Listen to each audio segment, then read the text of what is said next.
அனைவருக்கும் வணக்கம். இப்போ நாம் பார்க்க இருக்கிறது பார்த்தீங்கன்னா, நம்ம சேனலில் தொடர்ச்சியாக ஒரு தொடராக வெளியிடலான்ற ஐடியாவில் நான் உருவாக்கின ஒரு சின்ன ஐடியா என்னன்னு பார்த்தீங்கன்னா தமிழ் சினிமா உருவான காலத்திலிருந்து இன்றைய வரை தமிழ் சினிமாவில் இன்னென்ன தேதியில் என்னென்ன நிகழ்வுகள் நடந்துச்சு, இல்லை என்னென்ன படங்கள் வெளியாச்சு அப்படிங்கிறத பற்றி தான் பார்க்க போகிறோம்.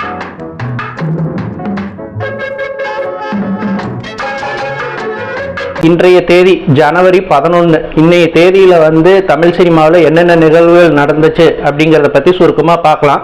அதுக்கு முன்னாடி இன்றைய தினம் பிறந்த நாள் கொண்டாடும் ஒரு செலிபிரிட்டி யாருன்னு பார்த்தீங்கன்னா வின்னர் படம் மூலமாக நம்ம எல்லாரோடைய மனங்களையும் கவர்ந்த நடிகை கிரண் ரத்தோட் அவர்களோட பிறந்த நாள் என்று அவருக்கு முதல்ல ஒரு வாழ்த்துக்களை தெரிவிச்சுக்கலாம். இன்னைக்கு வெளியான படங்கள்னு பார்த்தீங்கன்னா முதல்ல 1941 வேதவதி அல்லது சீதா ஜனனம் அப்படிங்கிற ஒரு படம். இதில் MRK, MGR, NS Krishnan, TA மதுரம் மற்றும் பலர் இணைந்து நடித்திருக்கிறார்கள். இது ராமாயணத்தை பேஸ் பண்ணி வெளியான ஒரு படம். அடுத்தது பார்த்தீங்கன்னா 1963ஆம் ஆண்டு வெளியான பணத்தோட்டம். இந்த படத்தில் MGR, சரோஜா தேவி, நாகேஷ் மற்றும் பலர் இணைந்து நடித்திருக்கிறார்கள். இந்த படத்தில் பேசுவது கிளியான்னு ஒரு பாட்டு வரும். அந்த பாட்டை பற்றி ஒரு சுவாரஸ்யமான தகவல் என்னன்னா கவியரசு கண்ணதாசன் MSV இசையில் இந்த படத்தில் எல்லா பாடல்களையுமே எழுதியிருக்காரு.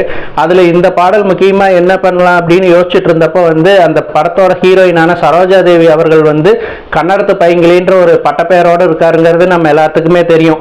அதே மாதிரி அந்த படத்தோட ஹீரோவான பொன்மனச்செம்மல் MGR அவர்கள் தனக்கு பணம் இருந்த காலத்திலேயும் சரி இல்லாத காலத்திலேயும் சரி மக்களுக்கெல்லாம் உதவணும் அப்படிங்கிற வகையில் நிறைய தான தர்மங்கள் பண்ணிட்டு இருந்தாரு. ஸோ அதை ரெண்டையும் கோயின்சிடென்ட் பண்ற மாதிரி இந்த பாட்டோட முதல் வரி எழுதினார். என்னன்னா பேசுவது கிளியா பெண்ணரசி மொழியா அப்படின்னு கன்னடத்து பையங்கிலிங்கிறத வச்சு, அடுத்தது ஹீரோயின் பாடுற மாதிரி இருக்கிறப்ப பாடுவது கவியா பாரிவளல் மகனா அப்படின்னு சொல்லிட்டு அவரை ஒரு வள்ளல் மாதிரி வர்ணிச்சு பாடியிருப்பாரு. அடுத்தது 1968ஆம் ஆண்டு BR பந்துலு அவர்கள் இயக்கத்தில் MGR நடித்த ரகசிய போலீஸ் 115. இதில் ஜெயலலிதாவோட அவர் நடிச்சிருப்பாரு. 1975ஆம் ஆண்டு சிவாஜி, சவுகார் ஜானகி, டி மாதவன் டைரக்ஷனில் நடித்த மனிதனும் தெய்வமாகலான்ற படம். அதே மாதிரி 1991ஆம் ஆண்டு தான் இந்த நாளில் நிறைய படங்கள் வெளியாச்சு. அதில் ஒரு படம் வா அருகில் வா, ராஜா, வைஷ்ணவி, ரம்யா கிருஷ்ணன், ராதாரவி எல்லாரும் நடிச்சிருப்பாங்க. அன்றைய காலகட்டத்தில் மிகச்சிறந்த பேய் படங்களில் இதுவும் ஒன்று. அதே நாளில் வெளியான இன்னொரு படம் ஆர் சுந்தரராஜன் இயக்கத்தில் முரளி மற்றும் சிந்து நடித்த சாமி போட்ட முடிச்சு. அதில் வர நீலவேணி அம்மா நீலவேணிங்கிற பாட்டு ரொம்ப பிரபலமாச்சு.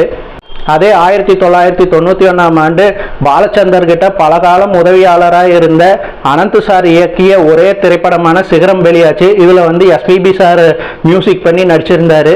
2013ஆம் ஆண்டு அலெக்ஸ் பாண்டியன் ஒரு படம் கார்த்தி, அனுஷ்கா மற்றும் பலர் இணைந்து நடித்து சுராஜ் டைரக்ஷனில் வெளியாயிருந்துச்சு.